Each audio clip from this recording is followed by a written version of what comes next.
my name is Mehran, and the clip you heard at the beginning of this video is a very small snippet of the chorus of one of the songs in my 5th studio album, like in my next release, which is going to be in November probably. And as it is a very heavy and progressive and like metal album, one of the, if not the key element in this album is to have a proper distorted sound for my guitar, for my electric guitar. So to have a proper distortion sound that A, is replicable in live performance, B, is easy to maintain through the consistency of the album, and C, is something that I'm able to have within my means. I have a very small studio apartment, which also doubles as my musical studio. I don't have a ton of like hardware.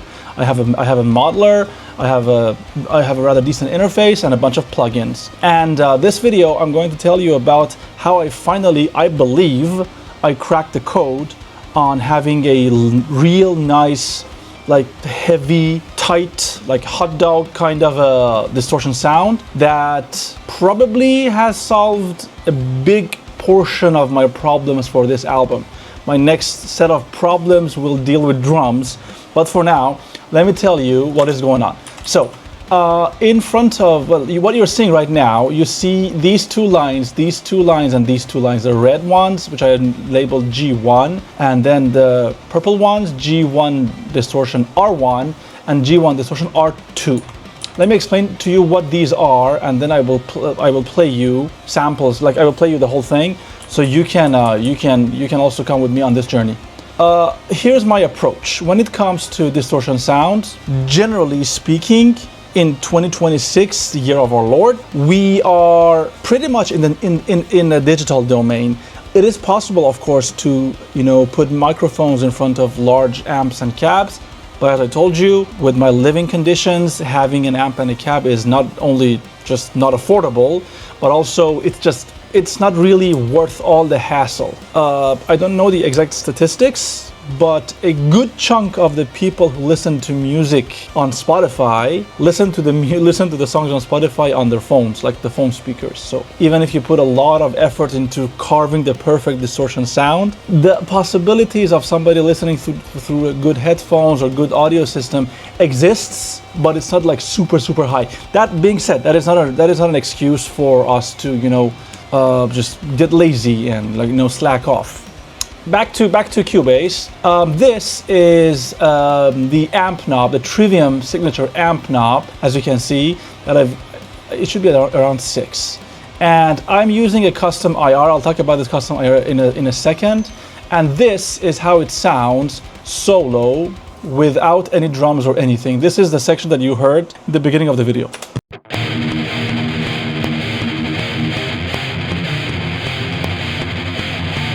I had the metronome on. I'm gonna turn it off.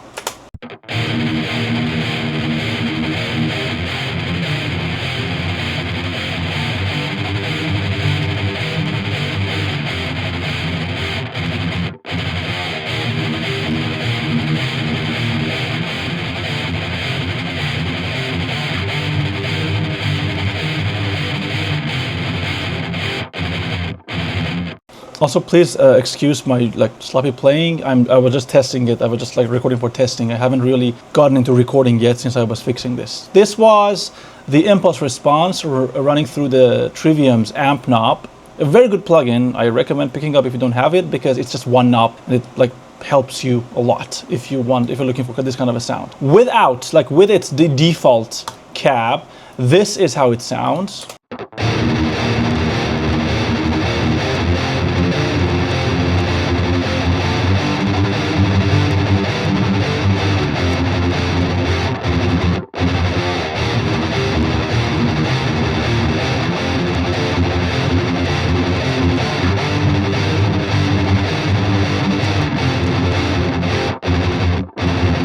So pretty good, pretty chunky, pretty heavy, pretty hot dog, as is known in the industry. This, what you're going to be hearing now, the purple lines, these two are recorded from my amp modeler, And my distortion R1, if I want to tell you, I am using the same impulse response that you heard, the same custom one, but this time it is running through a rev purple, and it sounds like this.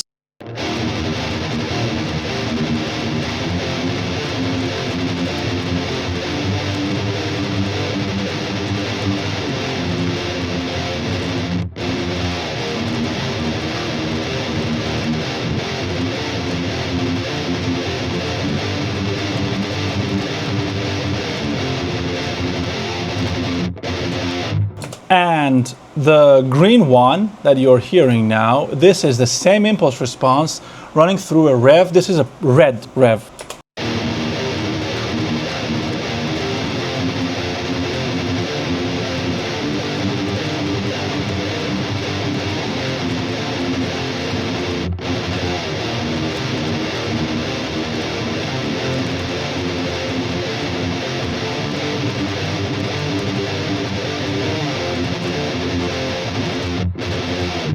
Now, obviously, all three of them sound pretty decent, and all three of them can be used in different contexts. And I think the solution that I found is to blend the two top ones with the green, like with these two. So if I want to put them together, and probably I have to like lower the volume, because the red line here, you see, it has a lot of low.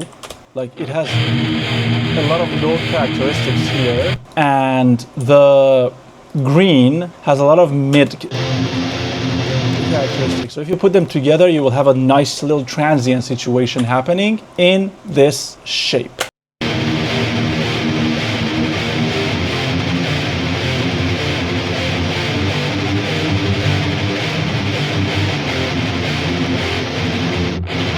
Also, something that you probably know, but if you don't know, a lot of the good distortion sounds have really awesome bass sounds. This is also my bass. I recorded this with my which one was this? With my Sire, the fifth string, and I am using the Trivium amp. This is my bass.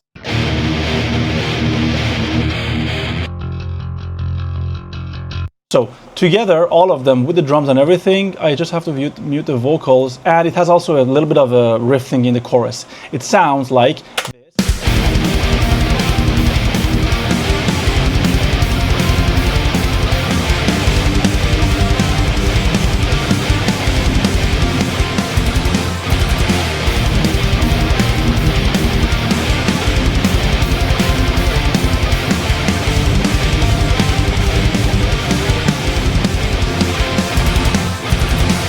So in many ways, I am kind of quad tracking, but not really, but yes. My only question right now is that, do I go hard left, hard right, hard left, hard right, as in like one of the impulse responses on the program, like on the amp knob, be hard left, my unit hard left as well, and then my unit hard right, and then should I like maybe make them closer? I will experiment, I'm not sure yet. However, I want to also show you my last little trick thingy that I'm going to be using, and this is what you've heard in the beginning of the clip. Again, I'm recording this before I've exported this. Does that make sense? So what I will do, let's say that this is going to be all the guitars. I'm just making a random thing. I'm going to send these two, like the red and the green, to all the guitars so I can control them like this. This is all of the guitars that I chose. And I picked this up yesterday. There is a plugin called Curves AQ Stereo, which I believe is automatic equalizing or something like that. This thing is a godsend for people like me, probably like you, that we are living in environments that might not be super well treated. Our audio systems may not allow us to hear every frequency very nicely. This helps you a lot with decision making, with quick decision making. So what I'm going to do, I will choose instrument, guitars, electric guitar. I will click on learn, and it's going to wait for me to play. And when I'm playing,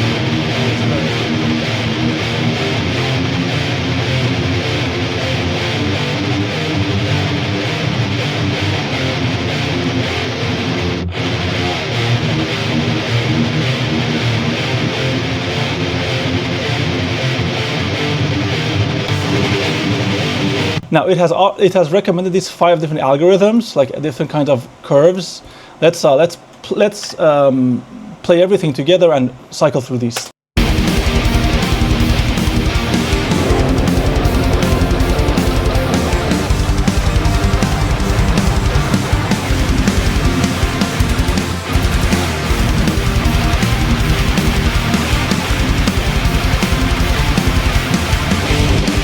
I like the first one a lot.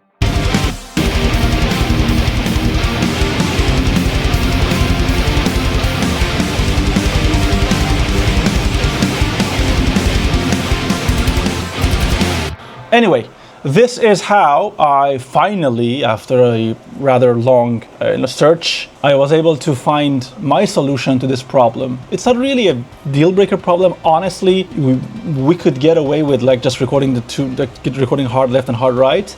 But I kind of wanted to go the extra mile out of my own curiosity to see what solutions can, what I can do different this time, because this is my 5th studio album, and for the past 4 albums, even though I didn't have a lot of metal heavy songs, there were some, my approach had relatively stayed the same, that I put like either impulse responses or hardware, left, right, let's just go. I wanted to go a little bit crazier this time, so everything in this album probably will be recorded 4 times, and I play everything. I don't like duplicate. It's a huge problem. Do not duplicate, just record. It's gonna be time consuming. This song you're seeing is, as you can probably see on the bottom side of the screen, this is 11 minutes. It's a long song, and this album has 3 songs, that one of them is 11, one of them is 9, and the last song of the album is around 13 or 14 minutes. Long songs, but I will still have to play them, I still have to learn them, and I feel kind of stressed for the band, because they're gonna have to learn all of this too. Anyway, let me know what you think about all of this. Thank you so much for watching. It would be super cool if you could do the YouTube thing. If you don't, I understand. See you next time, and stay awesome.